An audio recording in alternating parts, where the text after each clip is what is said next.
History of Modern India. Chapter 3: European Penetration and the British Conquest of India. A new phase in Europe's eastern trade. India's trade relations with Europe go back to the ancient days of the Greeks. During the Middle Ages, trade between Europe and India and the Southeast Asia was carried on along several routes. The Asian part of the trade was carried on mostly by Arab merchants and sailors, while the Mediterranean and European part was the virtual monopoly of the Italians. Goods from Asia to Europe passed through many states and many hands, yet trade remained highly profitable. The old trading routes between the East and West came under Turkish control after the Ottoman conquest of Asia Minor and the capture of Constantinople in 1453. Moreover, the merchants of Venice and Genoa monopolized the trade between Europe and Asia and refused to let the new nation states of Western Europe, particularly Spain and Portugal, have any share in the trade through these old routes. The West European states and merchants therefore began to search for new and safer sea routes to India and the Spice Islands in Indonesia, then known as the East Indies. They wanted to break the Arab and Venetian trade monopolies, bypass Turkish hostility, and open direct trade relations with the East. They were well equipped to do so, as great advances in shipbuilding and the science of navigation had taken place during the 15th century. Moreover, the Renaissance had generated a great spirit of adventure among the people of Western Europe. The first steps were taken by Portugal and Spain, whose seamen, sponsored and controlled by their governments, began a great era of geographical discoveries. In 1492, Columbus of Spain set out to reach India and discovered America instead. In 1498, Vasco da Gama of Portugal discovered a new and all-sea route from Europe to India. He sailed round Africa via the Cape of Good Hope and reached Calicut. He returned with a cargo which sold for 60 times the cost of his voyage. These and other navigational discoveries opened a new chapter in the history of the world. The 17th and 18th centuries were to witness an enormous increase in world trade. The vast new continent of America was opened to Europe, and relations between Europe and Asia were completely transformed. Another major source of early capital accumulation or enrichment for European countries was their penetration of Africa in the middle of the 15th century. In the beginning, the gold and ivory of Africa had attracted the foreigner. Very soon, however, trade with Africa centered around the slave trade. In the 16th century, this trade was a monopoly of Spain and Portugal. Later, it was dominated by Dutch, French, and British merchants. Year after year, particularly after 1650, thousands of Africans were sold as slaves in the West Indies and in the North and in North and South America. The slave ships carried manufactured goods from Europe to Africa, exchanged them on the coast of Africa for African slaves, took these slaves across the Atlantic, and exchanged them for the colonial produce of plantations or mines, and finally brought back and sold this produce in Europe. It was on the immense profits of this triangular trade that the commercial supremacy of England and France was to be based. A great deal of West European and North American prosperity was based on the slave trade and the plantations worked by slave labor. Moreover, profits of slave trade and the slave worked plantations provided some of the capital which financed the Industrial Revolution in the 18th and 19th centuries. A similar role was later played by the wealth extracted from India. In the 16th century, European merchants and soldiers also began the long process of first penetrating and then subjecting Asian lands to their control. Portugal had a monopoly of the highly profitable eastern trade for nearly a century. In India, Portugal established its trading settlements at Cochin, Goa, Dio, and Daman. From the beginning, the Portuguese combined the use of force with trade. In this, they were helped by the superiority of their armed ships, which enabled them to dominate the seas. A handful of Portuguese soldiers and sailors could maintain their position on the seas against the much more powerful land powers of India and Asia. By threatening Mughal shipping, they also succeeded in securing many trading concessions from the Mughal emperors. Under the viceroyalty of Alfonso de Albuquerque, who captured Goa in 1510, the Portuguese established their domination over the entire Asian coast from Hormuz in the Persian Gulf to Malacca in Malaya and the Spice Islands in Indonesia. They seized Indian territories on the coast and waged constant war to expand their trade and dominions and safeguard their trade monopoly from their European rivals. Nor did they shy away from piracy and plunder.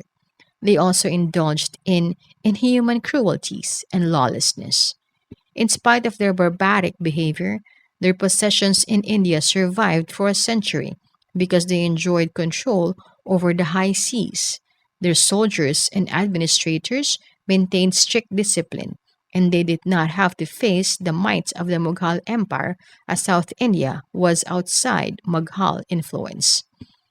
In the latter half of the 16th century, England and Holland, and later France, all growing commercial and naval powers, waged a fierce struggle against the Spanish and Portuguese monopoly of, of world trade. In this struggle, the latter had to go under. The English and the Dutch.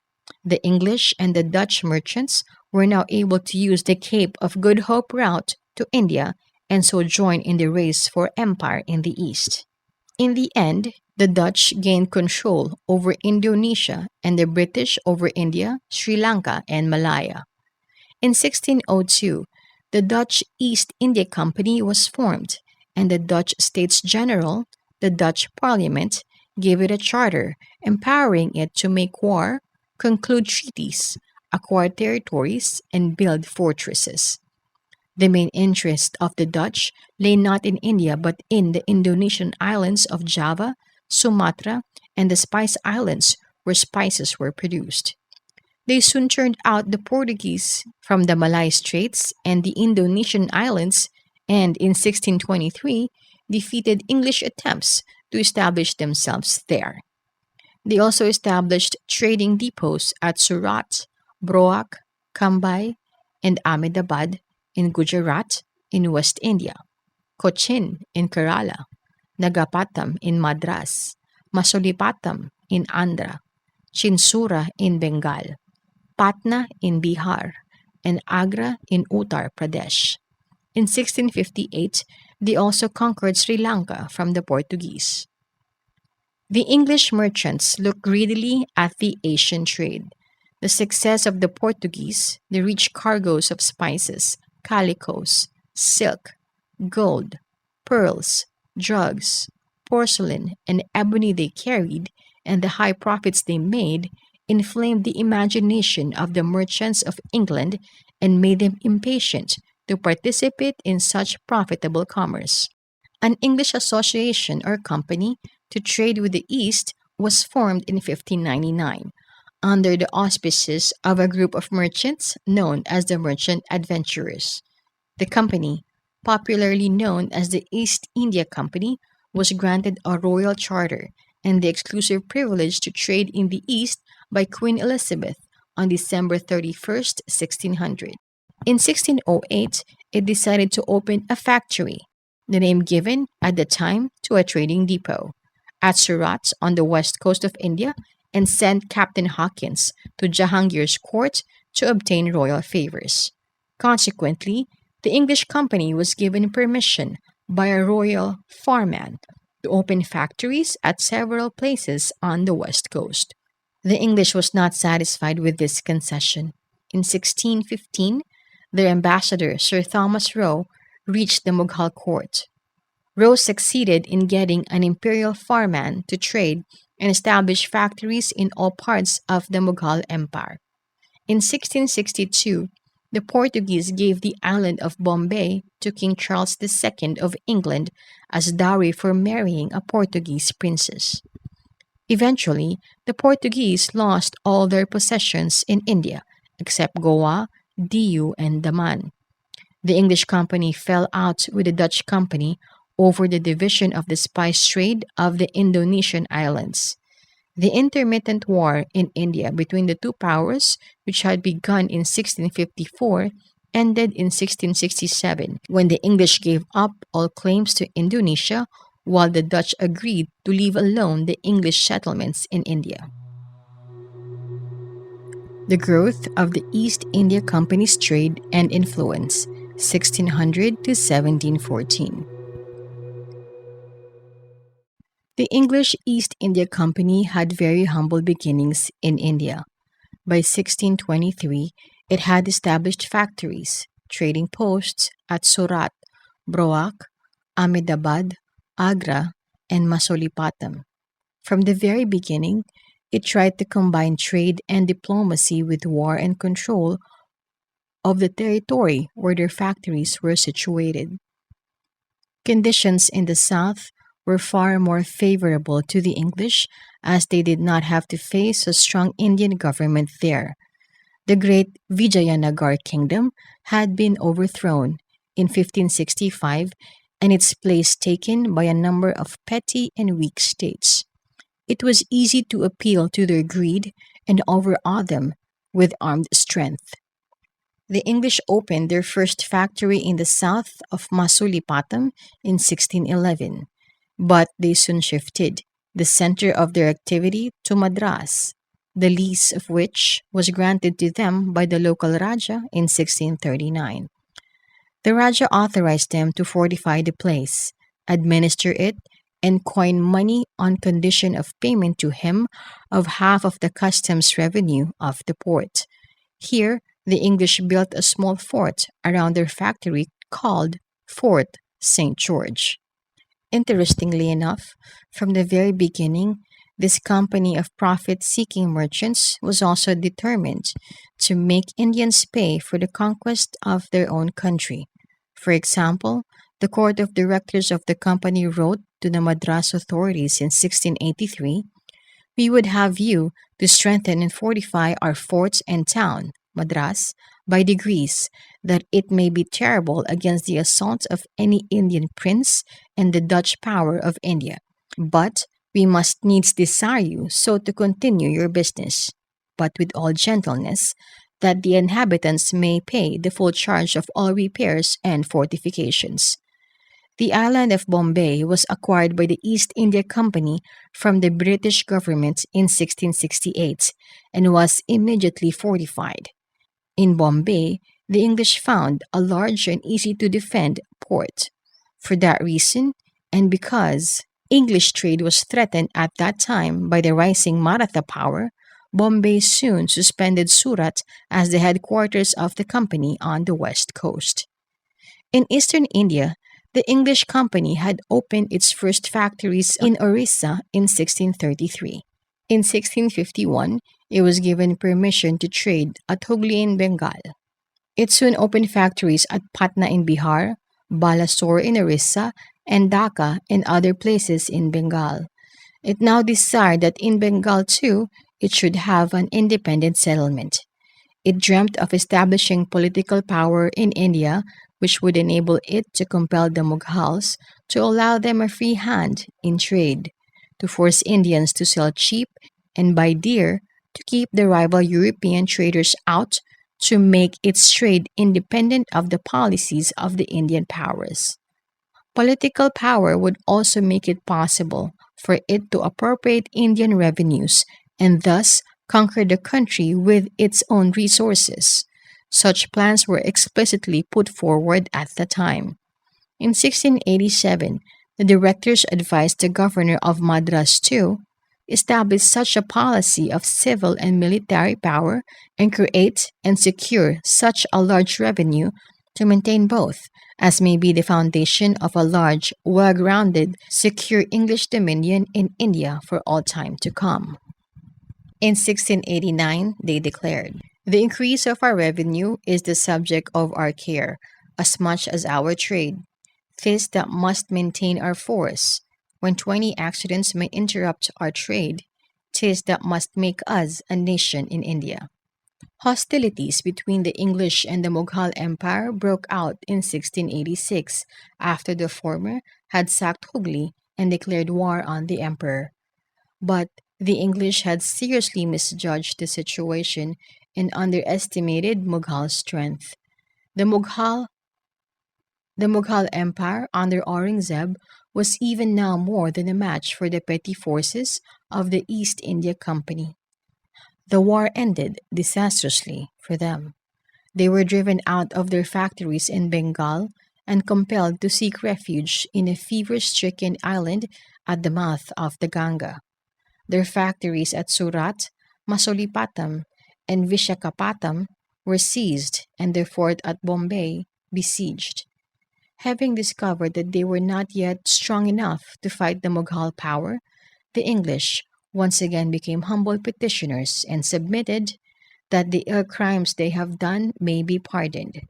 They expressed their willingness to trade under the protection of the Indian rulers. Obviously, they had learnt their lesson. Once again, they relied on flattery and humble entreaties to get trading concessions from the Mughal emperor. The Mughal authorities readily pardoned the English folly as they had no means of knowing that these harmless looking foreign traders would one day pose a serious threat to the country. Instead, they recognized that foreign trade carried on by the company benefited Indian artisans and merchants and thereby enriched the state treasury. Moreover, the English, though weak on land, were, because of their naval supremacy, capable of completely running Indian trade and shipping to Iran, West Asia, Northern and Eastern Africa, and East Asia. Aurangzeb, therefore, permitted them to resume trade on payment of 150,000 rupees as compensation. In 1698, the company acquired the zamindari of the three villages, Sultanati, Kalikata, and Govindpur, where it built Fort William around its factory.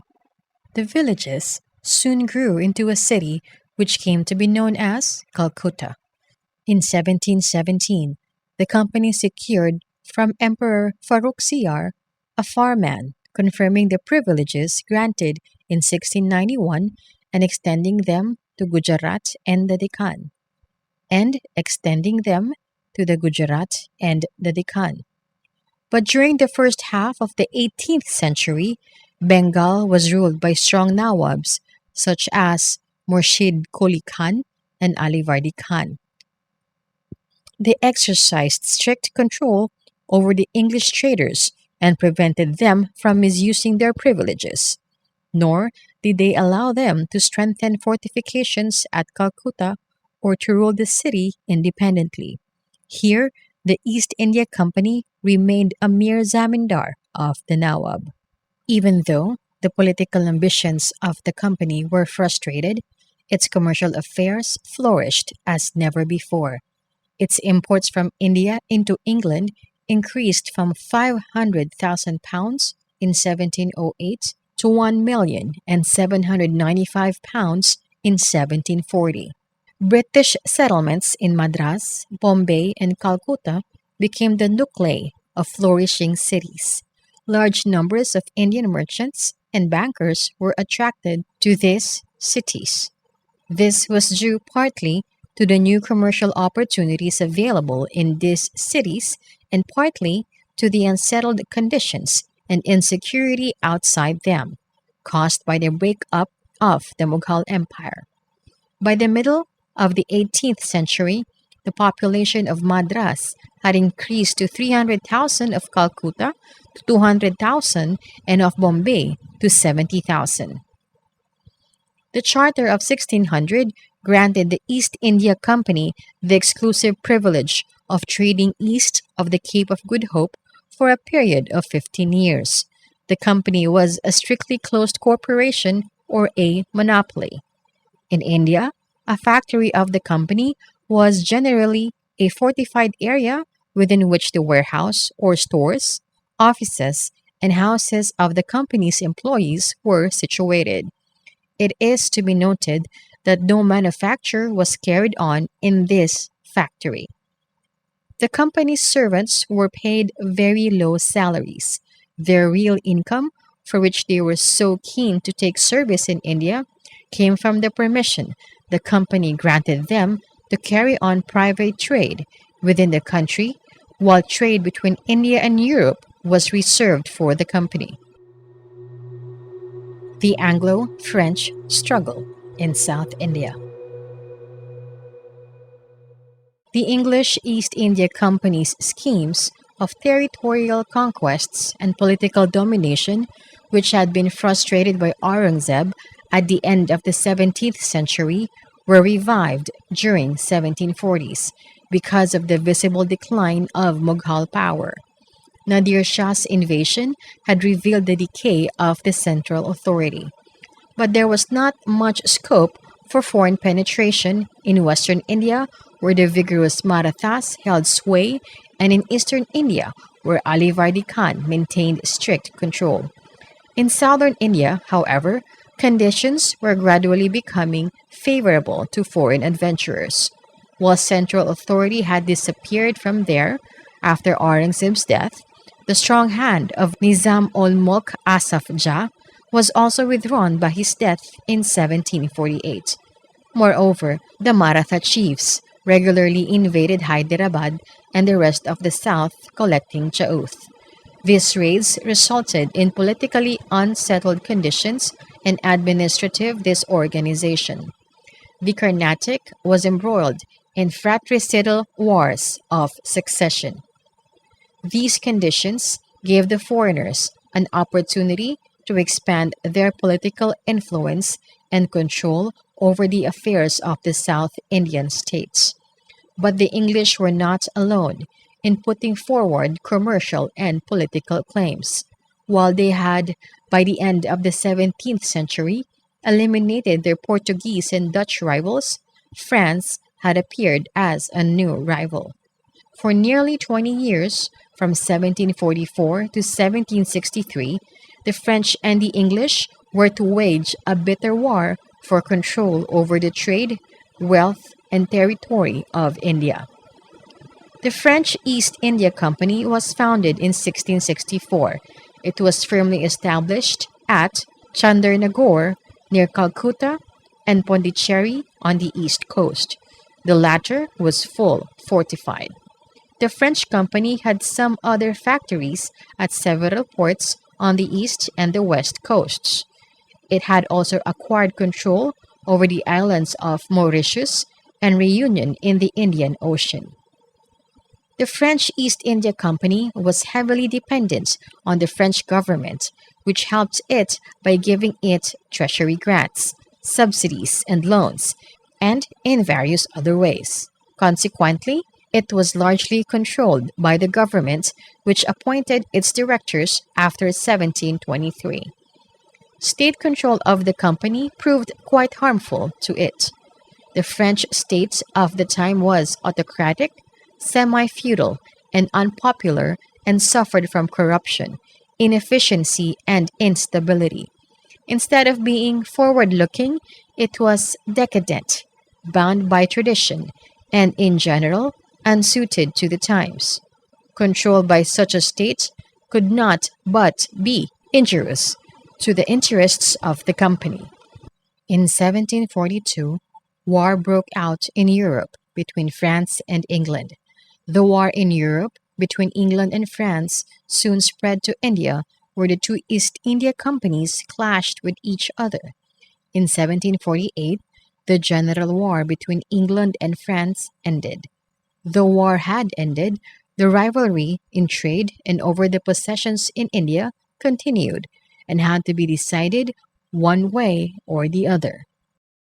Dupleix, the French governor general in Pondicherry at this time, now evolved the strategy of using the well disciplined modern French army to intervene in the mutual quarrels of the Indian princes and, by supporting one against the other, securing monetary, commercial, or territorial favors from the victor.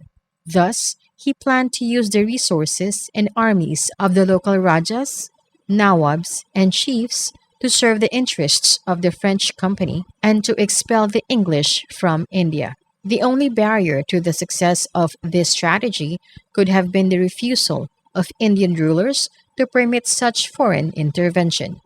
But the Indian rulers were guided not by patriotism, but by narrow minded pursuit of personal ambition and gain. They had little hesitation in inviting the foreigners to help them settle accounts with their internal rivals. In 1748, a situation arose in the Carnatic and Hyderabad which gave full scope to Dupleix's talents for intrigue. In the Carnatic, Chanda Sahib began to conspire against Nawab Anwaruddin, while in Hyderabad, the death of Asaf Jah, Nizam ul Mulk, was followed by civil war between his son Nasir Jang and his grandson Muzaffar Jang. Dupleix seized this opportunity and concluded a secret treaty with Chanda Sahib and Muzaffar Jang to help them with his well-trained French and Indian forces. In 1749, the three allies defeated and killed Anwaruddin in a battle at Ambur. The Tether's son, Muhammad Ali, fled to Trichinopoli. The rest of the Carnatic passed under the dominion of Chanda Sahib, who rewarded the French with a grant of 80 villages around Pondicherry. In Hyderabad, too, the French were successful. Nasir Jang was killed, and Muzaffar Jang became the Nizam or Viceroy of the Deccan. The new Nizam rewarded the French company by giving it territories near Pondicherry as well as the famous town of Masulipatam. He gave a sum of 500,000 rupees to the company and another 500,000 rupees to its troops. Dupleix received 2 million rupees and a jagir worth 100,000 rupees a year. Moreover, he was made honorary governor of Mughal dominions on the east coast from the river Krishna to Kanyakumari. Dupleix stationed his best officer, Bassi, at Hyderabad with the French army. While the ostensible purpose of this arrangement was to protect the Nizam from enemies, it was really aimed at maintaining French influence at his court. While Muzaffar Jang was marching towards his capital, he was accidentally killed. Bassi immediately raised Salabat Jang, the third son of Nizam ul Mulk, to the throne. In return, the new Nizam granted the French the area in Andhra known as the Northern Sarkars, consisting of the four districts of Mustafanagar, Ellore, Rajamundry, and Chikkakol. The French power in South India was now at its height. Dupleix's plans had succeeded beyond his dreams. The French had started out by trying to win Indian states as friends. They had ended by making them clients or satellites. But the English had not been silent spectators of their rivals' successes. To offset French influence and to increase their own, they had been intriguing with Nasir Jang and Muhammad Ali. In 1750, they decided to throw their entire strength behind Muhammad Ali. Robert Clive, a young clerk in the company's service, proposed that French pressure on Muhammad Ali, besieged at Trichinopoli, could be released by attacking Arcot, the capital of the Carnatic. The proposal was accepted, and Clive assaulted and occupied Arcot with only 200 English and 300 Indian soldiers. As expected, Chanda Sahib and the French were compelled to raise their siege of Trichinopoli. The French forces were repeatedly defeated. Chanda Sahib was soon captured and killed. The French fortunes were now at an ebb, as their army and its generals had proved unequal to their English counterparts. In the end, the French government, weary of the heavy expense of the war in India and fearing the loss of its American colonies, initiated peace negotiations and agreed in 1754 to the English demand for the recall of Duplex from India. This was to prove a big blow to the fortunes of the French company in India.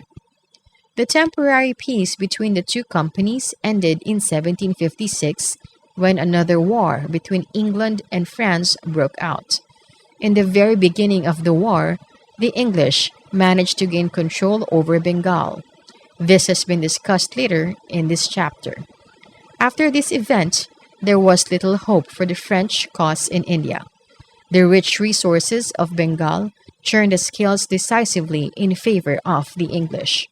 The decisive battle of the war was fought at Wandiwash on January 22, 1760, when the English general Eyre Coote defeated Lally. Within a year, the French had lost all their possessions in India. The war ended in 1763 with the signing of the Treaty of Paris. The French factories in India were restored, but they could no longer be fortified or even adequately garrisoned with troops. They could serve only as centers of trade, and now the French lived in India under British protection. The English, on the other hand, ruled the Indian Sea. Freed of all European rivals, they could now set about the task of conquering India. During their struggle with the French and their Indian allies, the English learnt a few important and valuable lessons. First, in the absence of nationalism in the country, they could advance their political schemes by taking advantage of the mutual quarrels of the Indian rulers. Second, the Western trained infantry, European or Indian, armed with modern weapons and backed by artillery, could defeat the old style Indian armies with ease in pitched battles. Third, it was proved that the Indian soldier trained and armed in the European manner made as good a soldier as the European.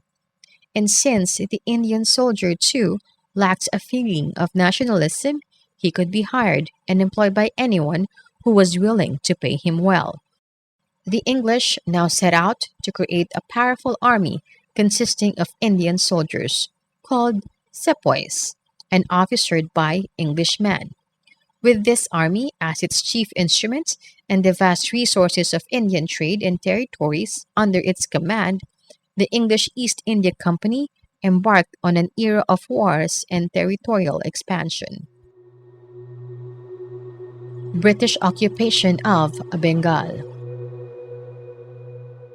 The beginnings of British political sway over India may be traced to the Battle of Plassey in 1757, when the English East India Company's forces defeated Siraj ud Dowlah, the Nawab of Bengal. The earlier British struggle with the French in South India had been but a dress rehearsal. The lessons learnt there were profitably applied in Bengal. Bengal was the most fertile and the richest of India's provinces. Its industries and commerce were well developed. The East India Company and its servants had highly profitable trading interests in the province. The company had secured valuable privileges in 1717 under a royal foreman by the Mughal emperor, which had granted the company the freedom to export and import their goods in Bengal without paying taxes and the right to issue passes or the stocks for the movement of such goods. The company's servants were also permitted to trade but were not covered by this foreman. They were required to pay the same taxes as Indian merchants. This foreman was a perpetual source of conflict between the company and the Nawabs of Bengal. For one, it meant loss of revenue to the Bengal government. Second, the power to issue the stocks for the company's goods was misused by the company's servants to evade taxes on their private trade. All the Nawabs of Bengal from Murshid Quli Khan to Ali Vardi Khan, had objected to the English interpretation of the Farman of 1717. They had compelled the company to pay lump sums to their treasury and firmly suppressed the misuse of the stocks. The company had been compelled to accept the authority of the Nawabs in the matter, but its servants had taken every opportunity to evade and defy this authority. Matters came to a head in 1756 when the young and quick-tempered Siraj ud Daulah succeeded his grandfather Ali Vardi Khan. He demanded of the English that they should trade on the same basis as in the times of Murshid Quli Khan. The English refused to comply as they felt strong after their victory over the French in South India. Instead of agreeing to pay taxes on their goods to the Nawab, they levied heavy duties on Indian goods entering Calcutta, which was under their control. All this naturally annoyed and angered the young Nawab, who also suspected that the company was hostile to him and was favoring his rivals for the throne of Bengal. The breaking point came when, without taking the Nawab's permission, the company began to fortify Calcutta in expectation of the coming struggle with the French, who were stationed at this time at Chandernagore. Siraj rightly interpreted this action as an attack upon his sovereignty. How could an independent ruler permit a private company of merchants to build forts or to carry on private wars on his land? In other words, Siraj was willing to let the Europeans remain as merchants, but not as masters. He ordered both the English and the French to demolish their fortifications at Calcutta and Chandernagore and to desist from fighting each other. While the French company obeyed his order, the English company refused to do so, for its ambition had been whetted and its confidence enhanced by its victories in the Carnatic. It was now determined to remain in Bengal even against the wishes of the Nawab and to trade there on its own terms. It had acknowledged the British government's right to control all its activities. It had quietly accepted restrictions on its trade and power imposed in Britain by the British government. Its right to trade with the East had been extinguished by the Parliament in 1693 when its charter was withdrawn. It had paid huge bribes to the king, the Parliament, and the politicians of Britain. In 1 year alone, it had to pay £80,000 in bribes. Nevertheless, the English company demanded the absolute right to trade freely in Bengal, irrespective of the Bengal Nawab's orders. This amounted to a direct challenge to the Nawab's sovereignty. No ruler could possibly accept this position. Siraj ud Daulah had the statesmanship to see the long-term implications of the English designs. He decided to make them obey the laws of the land. Acting with great energy, but with undue haste and inadequate preparation, Siraj ud Daulah seized the English factory at Qasim Bazar, marched on to Calcutta, and occupied Fort William on June 20, 1756. He then retired from Calcutta to celebrate his easy victory, letting the English escape with their ships. This was a mistake, for he had underestimated the strength of his enemy. The English officials took refuge at Fulta, near the sea, protected by their naval superiority. Here, they waited for aid from Madras and, in the meantime, organized a web of intrigue and treachery with the leading men of the Nawab's court. Chief among these were Mir Jafar, the Mir Bakshi, Manik Chand, the officer in charge of Calcutta, Ami Chand, a rich merchant, Jagat Seth, the biggest banker of Bengal, and Kadim Khan, who commanded a large number of the Nawab's troops. From Madras came a strong naval and military force under Admiral Watson and Colonel Clive. Clive reconquered Calcutta in the beginning of 1757 and compelled the Nawab to concede all the demands of the English. The English, however, were not satisfied. They were aiming high. They had decided to install a more pliant tool in Siraj ud Daula's place. Having joined a conspiracy organized by the enemies of the young Nawab to place Mir Jafar on the throne of Bengal, they presented the youthful Nawab with an impossible set of demands. Both sides realized that a war to the finish would have to be fought between them. They met for battle on the field of Plassey, about 30 kilometers from Murshidabad, on June 23, 1757. The fateful Battle of Plassey was a battle only in name. In all, the English lost 29 men, while the Nawab lost nearly 500. The major part of the Nawab's army, led by the traders of Mir Jafar and Rai Durlab, took no part in the fighting. Only a small group of the Nawab's soldiers, led by Mir Madan and Mohanlal, fought bravely and well. The Nawab was forced to flee and was captured and put to death by Mir Jafar's son, Miran. The Battle of Plassey was followed, in the words of the Bengali poet Nabin Chandra Sen, by a night of eternal gloom for India. The English proclaimed Mir Jafar the Nawab of Bengal and set out to gather the reward. The company was granted undisputed right to free trade in Bengal, Bihar, and Orissa. It also received the zamindari of the 24 parganas near Calcutta. Mir Jafar paid a sum of 17,700,000 rupees as compensation for the attack on Calcutta to the company and the traders of the city. In addition, he paid large sums as gifts or bribes to the high officials of the company. Clive, for example, received over 2 million rupees. Watts, over 1 million. Clive later estimated that the company and its servants had collected more than 30 million rupees from the puppet Nawab. It was also understood that British merchants and officials would no longer be asked to pay any taxes on their private trade. The Battle of Plassey was of immense historical importance. It paved the way for the British mastery of Bengal and eventually of the whole of India.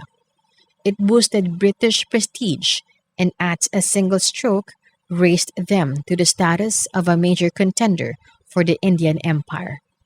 The rich revenues of Bengal enabled them to organize a strong army and meet the cost of the conquest of the rest of the country.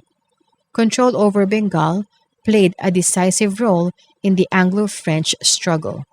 Lastly, the victory of Plassey enabled the company and its servants to amass untold wealth at the cost of the helpless people of Bengal. As British historians Edward Thompson and G.T. Garrett have remarked, to engineer a revolution had been revealed as the most paying game in the world, a gold lust unequaled since the hysteria that took hold of the Spaniards of Cortes and Pizarro's age filled the English mind. Bengal in particular was not to know peace again until it had been bled white. Even though Mir Jafar owed his position to the company, he soon repented the bargain he had struck. His treasury was quickly emptied by the demands of the company's officials for presents and bribes, the lead in the matter being given by Clive himself. As Colonel Malleson has put it, the single aim of the company's officials was to grasp all they could, to use Mir Jafar as a golden sack into which they could dip their hands at pleasure. The company itself was seized with unsurpassable greed, believing that the Kamd Henu had been found in the wealth and that the wealth of Bengal was inexhaustible. The directors of the company ordered that Bengal should pay the expenses of the Bombay and Madras presidencies and purchase out of its revenue all the company's exports from India. The company was no longer to merely trade with India, it was to use its control over the Nawab of Bengal to drain the wealth of the province. Mir Jafar soon discovered that it was impossible to meet the full demands of the company and its officials, who, on their part, began to criticize the Nawab for his incapacity in fulfilling their expectations. And so, in October 1760, they forced him to abdicate in favor of his son in law, Mir Qasim, who rewarded his benefactors by granting the company the zamindari of the districts of Burdwan, Midnapore, and Chittagong, and giving handsome presents totaling 29 lakhs of rupees to the high English officials. Mir Qasim, however, belied English hopes and soon emerged as a threat to their position and designs in Bengal. He was an able, efficient, and strong ruler, determined to free himself from foreign control. He realized that a full treasury and an efficient army were essential to maintain his independence. He, therefore, tried to prevent public disorder, to increase his income by removing corruption from revenue administration, and to raise a modern and disciplined army along European lines.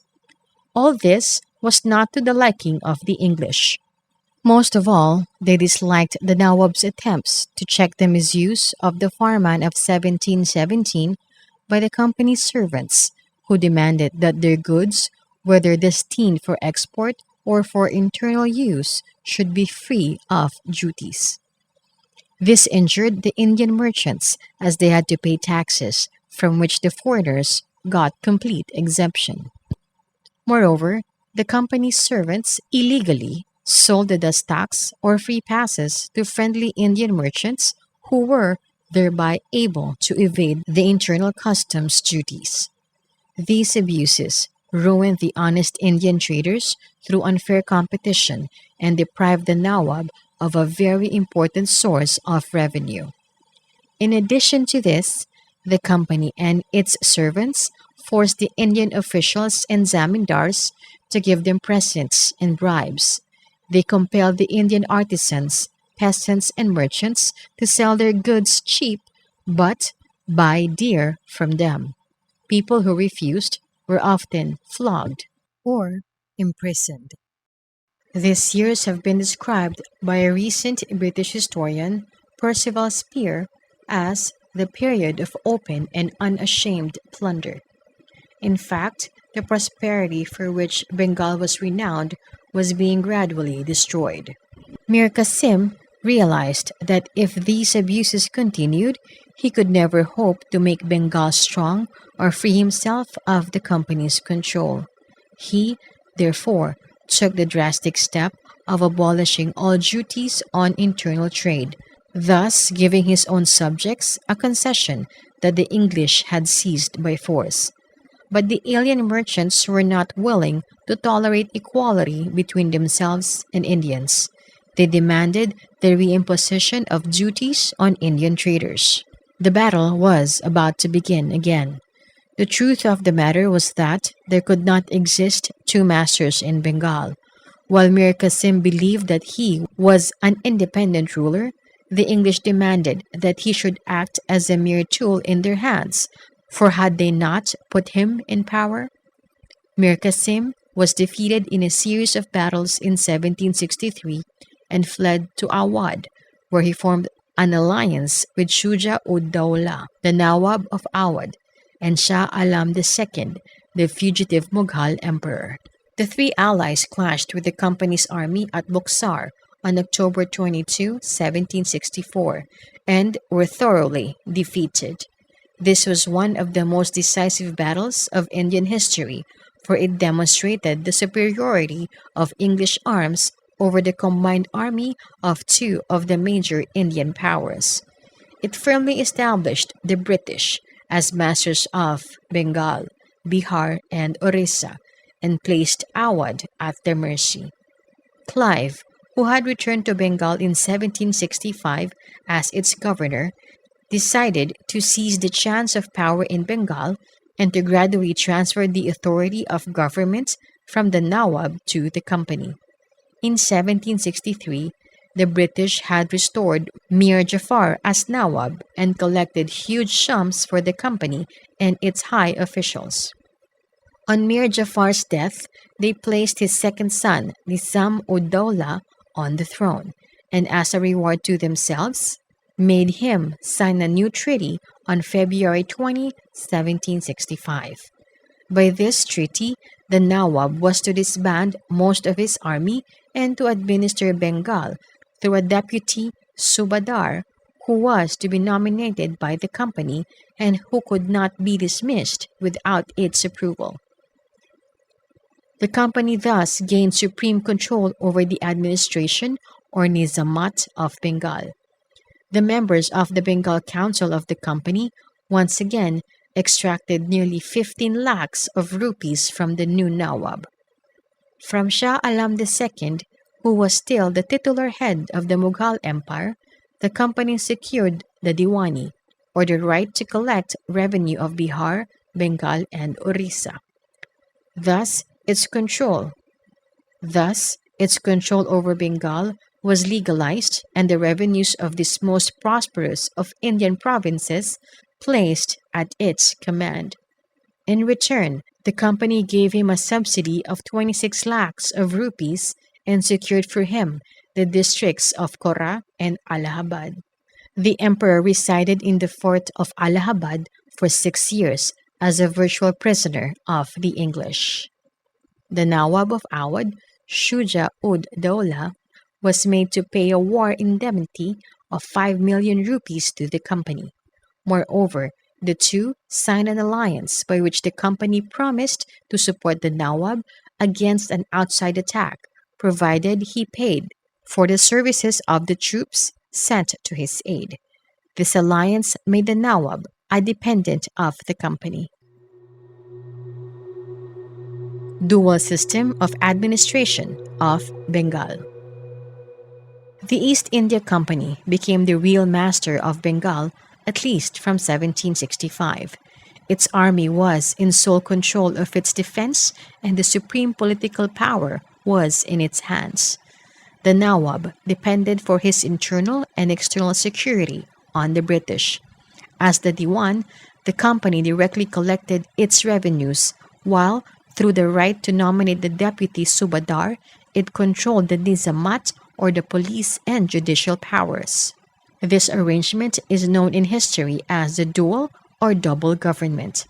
It held a great advantage for the British. They had power without responsibility. The Nawab and his officials had the responsibility of administration but not the power to discharge it. The weaknesses of the government could be blamed on the Indians, while its fruits were gathered by the British. The consequences for the people of Bengal were disastrous. Neither the company nor the Nawab cared for their welfare. The company's servants now had the whole of Bengal to themselves, and their oppression of the people increased greatly. We can quote Clive himself. "I shall only say that such a scene of anarchy, confusion, bribery, corruption, and extortion was never seen or heard of in any country but Bengal, nor such and so many fortunes acquired in so unjust and rapacious a manner. The three provinces of Bengal, Bihar, and Orissa, producing a clear revenue of 3 millions sterling pounds, have been under the absolute management of the company's servants ever since Mir Jafar's restoration of the Subaship, and they have, both civil and military, exacted and levied contributions from every man of power and consequence, from the Nawab down to the lowest zamindar." The company's authorities, on their part, set out to gather the rich harvest and drain Bengal of its wealth. They stopped sending money from England to purchase Indian goods. Instead, they purchased these goods from the revenues of Bengal and sold them abroad. These were known as the company's investment and formed a part of its profits. On top of all of this, the British government wanted its share of the rich prize and in 1767 ordered the company to pay it £400,000 per year.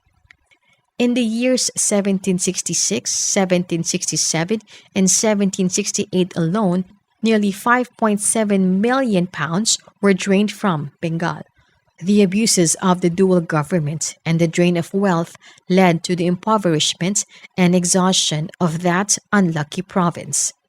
In 1770, Bengal suffered from a famine which, in its effects, proved one of the most terrible famines known in human history. People died in lakhs, and nearly one-third of Bengal's population fell victim to its ravages. Though the famine was due to the failure of the rains, its effects were heightened by the company's policies. Wars under Warren Hastings, 1772 to 1785, and Cornwallis, 1786 to 1793. The East India Company had, by 1772, become an important Indian power, and its directors in England and its officials in India set out to consolidate their control over Bengal before beginning a new round of conquests. However, their habit of interfering in the internal affairs of Indian states and their lust for territory and money soon involved them in a series of wars. In 1766, they joined the Nizam of Hyderabad in attacking Hyder Ali of Mysore, but Hyder Ali forced the Madras Council to sign a peace treaty on his terms. Then, in 1775, the English clashed with the Marathas. An intense struggle for power was taking place at that time among the Marathas between the supporters of the infant Peshwa Madhab Rao II, led by Nana Padnis, and Raghunath Rao. The British officials in Bombay decided to intervene on behalf of Raghunath Rao. They hoped thus to repeat the exploits of their countrymen in Madras and Bengal and reap the consequent monetary advantages. This involved them in a long war with the Marathas, which lasted from 1775 to 1782. This was a dark hour indeed for British power in India. All the Maratha chiefs were united behind the Peshwa and his chief minister, Nana Padnis. The southern Indian powers had long been resenting the presence of the British among them, and Hyder Ali and the Nizam chose this moment to declare war against the company. Thus, the British were faced with the powerful combination of the Marathas, Mysore, and Hyderabad. Abroad, they were waging a losing war in their colonies in America, where the people had rebelled in 1776. They also had to counter the determined design of the French to exploit the difficulties of their old rival. The British in India were, however, led at this time by the energetic and experienced Governor-General Warren Hastings. He acted with firm resolve and determination. Neither side won victory, and the war came to a standstill. Peace was concluded in 1782 with the Treaty of Salbai, by which the status quo was maintained. It saved the British from the combined opposition of Indian powers. This war, known in history as the First Anglo-Maratha War, did not end in victory for either side, but it did give the British 20 years of peace with the Marathas, the strongest Indian power of the day. The British utilized this period to consolidate their rule over the Bengal presidency, while the Maratha chiefs frittered away their energy in bitter mutual squabbles. Moreover, the Treaty of Salbai enabled the British to exert pressure on Mysore, as the Marathas promised to help them in recovering their territories from Hyder Ali. Once again, the British had succeeded in dividing the Indian powers. In the meanwhile, war with Hyder Ali had again started in 1780. Repeating his earlier exploits, Hyder Ali inflicted one defeat after another on the British armies in the Carnatic and forced them to surrender in large numbers. He soon occupied almost the whole of the Carnatic, but once again, British arms and diplomacy saved the day. Warren Hastings, bribed the Nizam with the cession of Guntur district, and gained his withdrawal from the anti-British alliance. During 1781 to 1782, he made peace with the Marathas and thus freed a large part of his army for use against Mysore. In July 1781, the British army under Eyre Coote defeated Hyder Ali at Porto Novo and saved Madras. After Hyder Ali's death in December 1782, the war was carried on by his son, Tipu Sultan. Since neither side was capable of overpowering the other, peace was signed by them in March 1784 and both sides restored all conquests. Thus, though the British had been shown to be too weak to defeat either the Marathas or Mysore, they had certainly proved their ability to hold their own in India. The third British encounter with Mysore was more fruitful from the British point of view. The peace of 1784 had not removed the grounds for struggle between Tipu and the British. It had merely postponed the struggle. The authorities of the East India Company were acutely hostile to Tipu. They looked upon him as their most formidable rival in the south, and as the chief obstacle standing between them and complete domination over South India. Tipu, on his part, thoroughly disliked the English, saw them as the chief danger to his own independence, and nursed the ambition to expel them from India. War between the two began again in 1789 and ended in Tipu's defeat in 1792. By the Treaty of Seringapatam, Tipu ceded half of his territories to the English and their allies and paid 330 lakhs of rupees as indemnity. Expansion under Lord Wellesley, 1798 to 1805.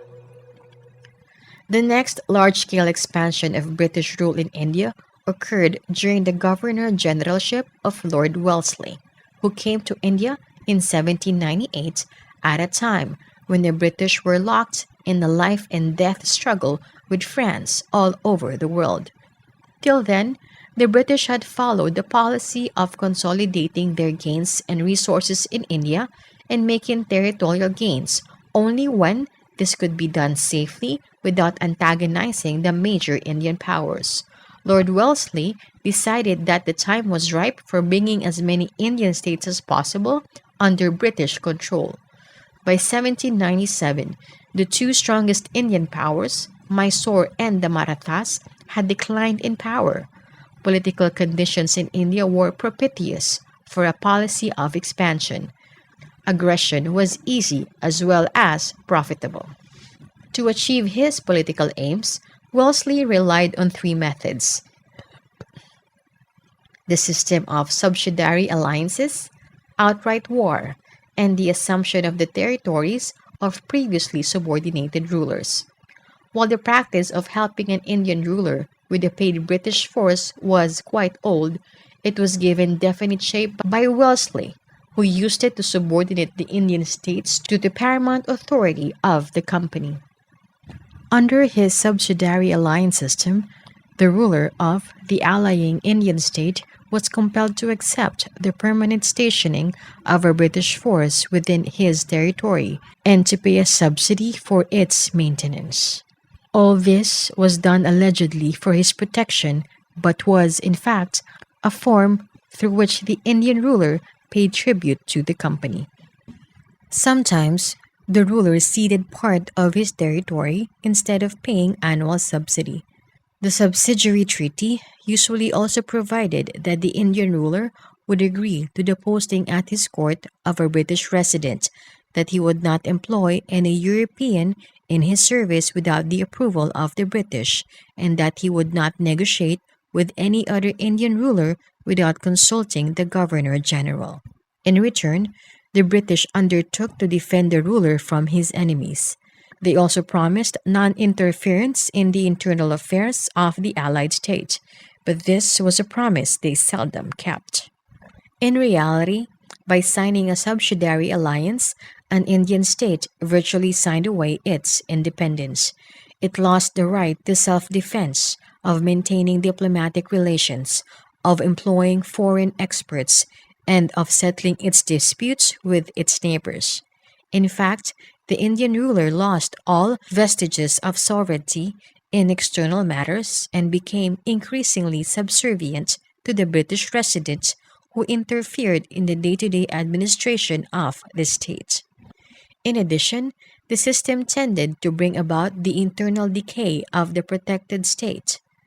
The cost of the subsidiary force provided by the British was very high, and in fact, much beyond the paying capacity of the state. The payment of the arbitrarily fixed and artificially bloated subsidy invariably disrupted the economy of the state and impoverished its people. The system of subsidiary alliances also led to the disbandment of the armies of the protected states. Lakhs of soldiers and officers were deprived of their livelihood, spreading misery and degradation in the country. Moreover, the rulers of the protected states tended to neglect the interests of their people and to oppress them as they no longer feared them. They had no incentive to be good rulers as they were fully protected by the British from domestic and foreign enemies. The subsidiary alliance system was, on the other hand, extremely advantageous to the British. They could now maintain a large army at the cost of the Indian states. This enabled them to fight wars far away from their own territories, since any war would occur in the territories either of the British ally or of the British enemy. They controlled the defense and foreign relations of the protected ally and had a powerful force stationed at the very heart of his lands, and could, therefore, at a time of their choosing, overthrow him and annex his territories by declaring him to be inefficient. As far as the British were concerned, the system of subsidiary alliances was, in the words of a British writer, a system of fattening allies as we fatted oxen till they were worthy of being devoured. Lord Wellesley signed his subsidiary treaties with the Nizam of Hyderabad in 1798 and 1800. In lieu of cash payment for the subsidiary forces, the Nizam ceded part of his territories to the company. The Nawab of Awadh was forced to sign a subsidiary treaty in 1801. In return for a larger subsidiary force, the Nawab was made to surrender to the British nearly half of his kingdom, consisting of Rohilkhand and the territory lying between the Ganga and the Jamuna. His own army was virtually disbanded, and the British had the right to station their troops in any part of his state. Wesley dealt with Mysore, Carnatic, Tanjore, and Surat even more sternly. Tipu of Mysore would, of course, never agree to a subsidiary treaty. On the contrary, he was not reconciled to the loss of half of his territory in 1792. He worked incessantly to strengthen his forces for the inevitable struggle with the British. He entered into negotiations for an alliance with revolutionary France. He sent missions to Afghanistan, Arabia, and Turkey to forge an anti-British alliance. The British army attacked and defeated Tipu in a brief but fierce war in 1799 before French help could reach him. Tipu still refused to beg for peace on humiliating terms. He proudly declared that it was better to die like a soldier than to live a miserable dependent on the infidels in the list of their pensioned rajas and nababs. He met a hero's end on May 4, 1799, while defending his capital, Seringapatam. His army remained loyal to him to the very end. Nearly half of Tipu's dominions were divided between the British and their ally, the Nizam. The reduced kingdom of Mysore was restored to the descendants of the original Rajas from whom Haidar Ali had seized power.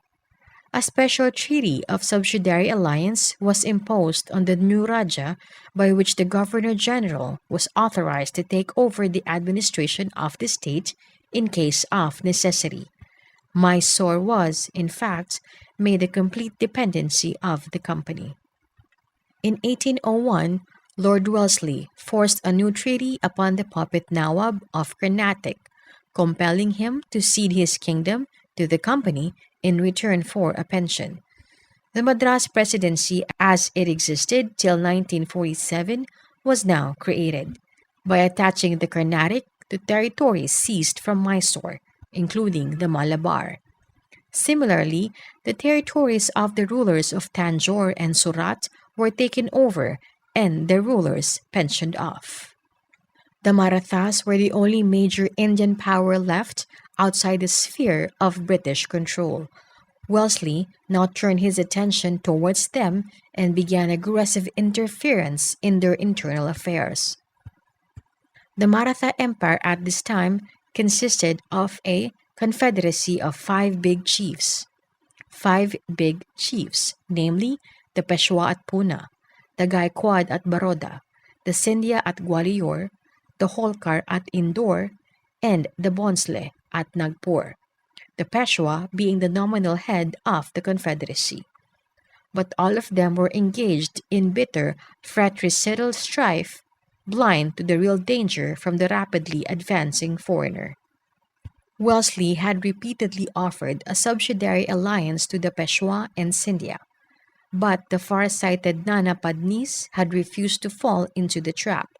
However, when, on October 25, 1802, the day of the great festival of Diwali, Holkar defeated the combined armies of the Peshwa and Scindia, the cowardly Peshwa Baji Rao II rushed into the arms of the English and on the fateful last day of 1802 signed the subsidiary treaty at Basin.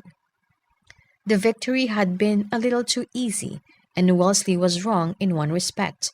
The proud Maratha chiefs would not surrender their great tradition of independence without a struggle. But even in this moment of their peril, they would not unite against their common enemy. When Scindia and Bonsle fought the British, Holkar stood on the sidelines and Gaikwad gave help to the British. When Holkar took up arms, Bonsle and Scindia nursed their wounds. In the south, the British armies led by Arthur Wellesley defeated the combined armies of Scindia and Bonsle at Assaye on September 1803 and at Argaon in November. In the north, Lord Lake routed Scindia's army at Laswari on the 1st of November and occupied Aligarh, Delhi, and Agra. Once again, the blind Emperor of India became a pensioner of the company. The Maratha allies had to sue for peace. Both Scindia and Bonsle became subsidiary allies of the company. They ceded part of their territories to the British, admitted British residents to their courts, and promised not to employ any Europeans without British approval. The British gained complete control over the Orissa coast and the territories between the Ganga and the Jamuna. The Peshwa became a disgruntled puppet in their hands.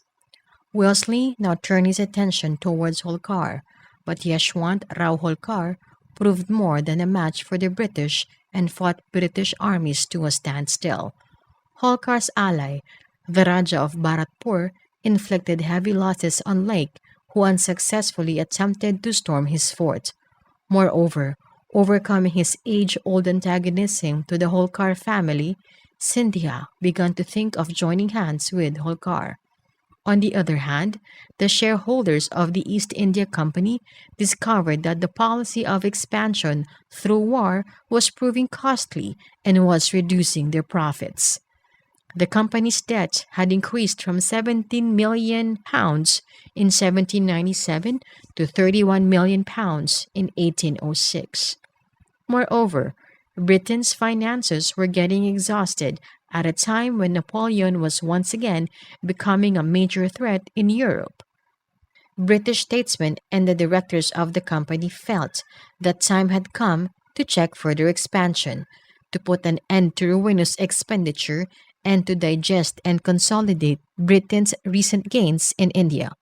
Wellesley was, therefore, recalled from India, and the company made peace with Holkar in January 1806 by the Treaty of Raigat, giving back to the Holkar the greater part of his territories. Wolsey's expansionist policy had been checked near the end. All the same, it had resulted in the East India Company becoming the paramount power in India. A young officer in the company's judicial service, Henry Robert Law, wrote about 1805: "An Englishman in India is proud and tenacious. He feels himself a conqueror amongst a vanquished people, and looks down with some degree of superiority on all below him."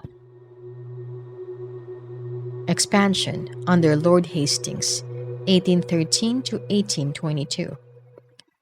The Second Anglo-Maratha War had shattered the power of the Maratha chiefs, but not their spirit. They made a desperate last attempt to regain their independence and old prestige in 1817.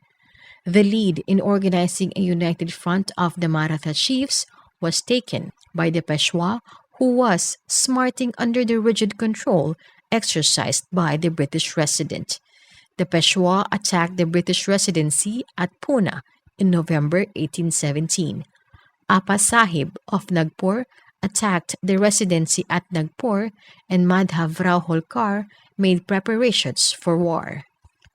The Governor-General, Lord Hastings, struck back with characteristic vigor. He compelled Scindia to accept British suzerainty and defeated the armies of the Peshwa, Bhonsle, and Holkar. The Peshwa was dethroned and pensioned off at Bithur near Kanpur. His territories were annexed and the enlarged presidency of Bombay brought into existence. Holkar and Bhonsle accepted subsidiary forces. To satisfy Maratha pride, the small kingdom of Satara was founded out of the Peshwa's lands and given to the descendant of Chhatrapati Shivaji, who ruled it as a complete dependent of the British. Like other rulers of Indian states, the Maratha chiefs too existed from now on at the mercy of British power. The Rajputana states had been dominated for several decades by Scindia and Holkar. After the downfall of the Marathas, they lacked the energy to reassert their independence and readily accepted British supremacy. Thus, by 1818, the entire Indian subcontinent, excepting the Punjab and Sindh, had been brought under British control. Part of it was ruled directly by the British, and the rest by a host of Indian rulers over whom the British exercised paramount power. These states had virtually no armed forces of their own, nor did they have any independent foreign relations. They paid heavily for the British forces stationed in their territories to control them. They were autonomous in their internal affairs, but even in this respect, they acknowledged British authority wielded through a resident. They were on a perpetual probation. The consolidation of British power, 1818 to 1857. The British completed the task of conquering the whole of India from 1818 to 1857. Sindh and the Punjab were conquered, and Awadh, the central provinces, and a large number of other petty states were annexed. The conquest of Sindh. The conquest of Sindh occurred as a result of the growing Anglo-Russian rivalry in Europe and Asia, and the consequent British fears that Russia might attack India through Afghanistan or Persia. To counter Russia, the British government decided to increase its influence in Afghanistan and Persia. It further felt that this policy could be successfully pursued only if Sindh was brought under British control. The commercial possibilities of the river Sindh were an additional attraction. The roads and rivers of Sindh were opened to British trade by a treaty in 1832. The chiefs of Sindh, known as Amirs, were made to sign a subsidiary treaty in 1839. And finally, in spite of previous assurances that its territorial integrity would be respected, Sindh was annexed in 1843 after a brief campaign by Sir Charles Napier, who had earlier written in his diary, "We have no right to seize Sindh, yet we shall do so, and a very advantageous, useful, humane piece of rascality it will be." He received 7 lakhs of rupees as prize money for accomplishing the task. The conquest of the Punjab. The death of Maharaja Ranjit Singh in June 1839 was followed by political instability and rapid changes of government in the Punjab. Selfish and corrupt leaders came to the front. Ultimately, power fell into the hands of the brave and patriotic but utterly indisciplined army. This led the British to look greedily across the Sutlej upon the land of the Five Rivers, even though they had signed a treaty of perpetual friendship with Ranjit Singh in 1809. The Punjab army let itself be provoked by the warlike actions of the British and their intrigues with the corrupt chiefs of the Punjab. In the autumn of 1845, news reached Punjab that boats designed to form bridges had been dispatched from Bombay to Ferozepur on the Sutlej.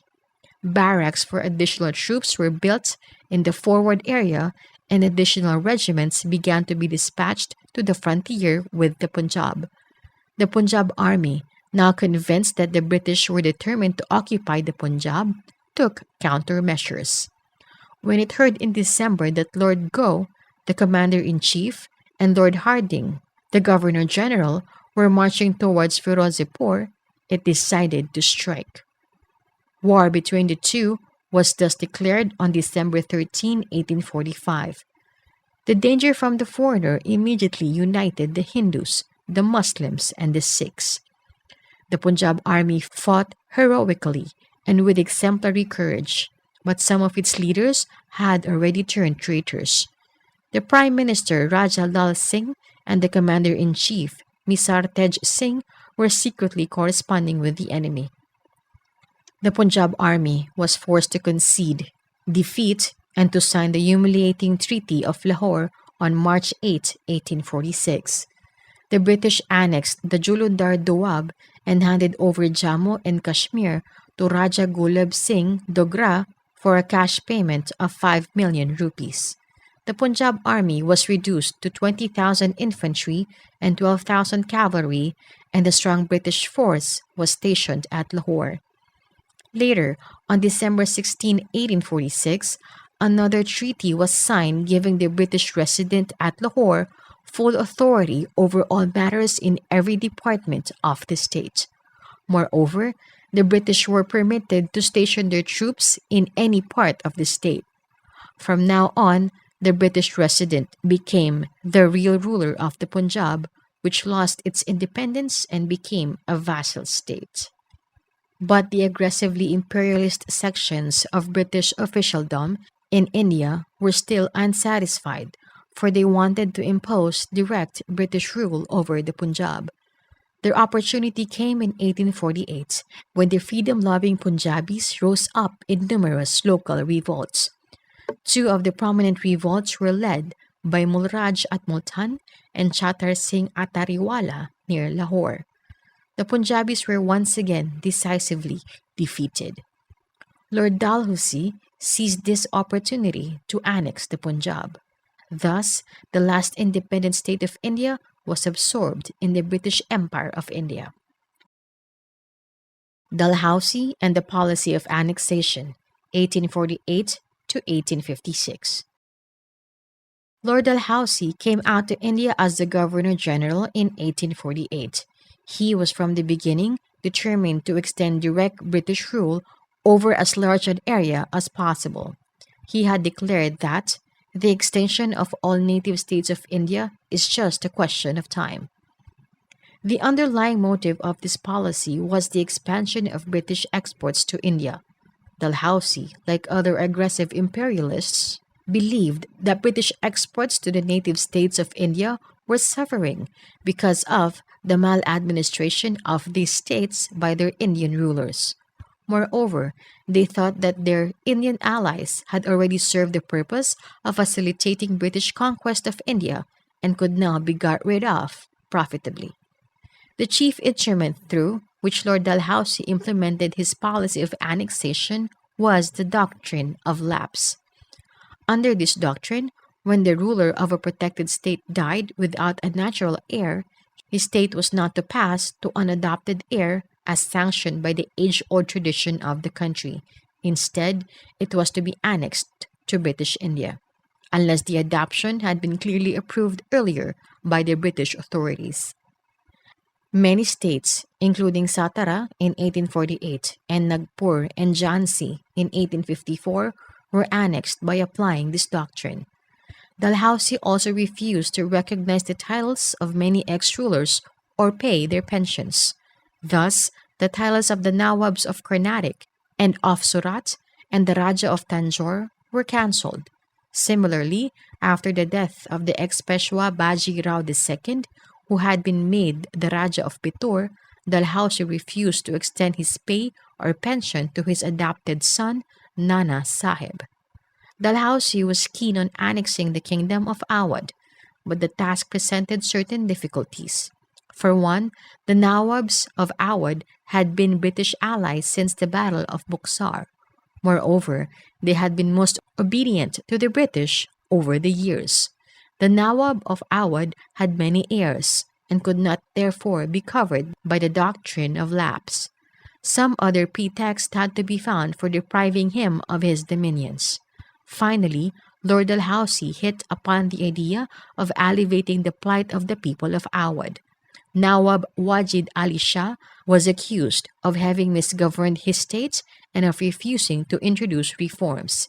His state was therefore annexed in 1856.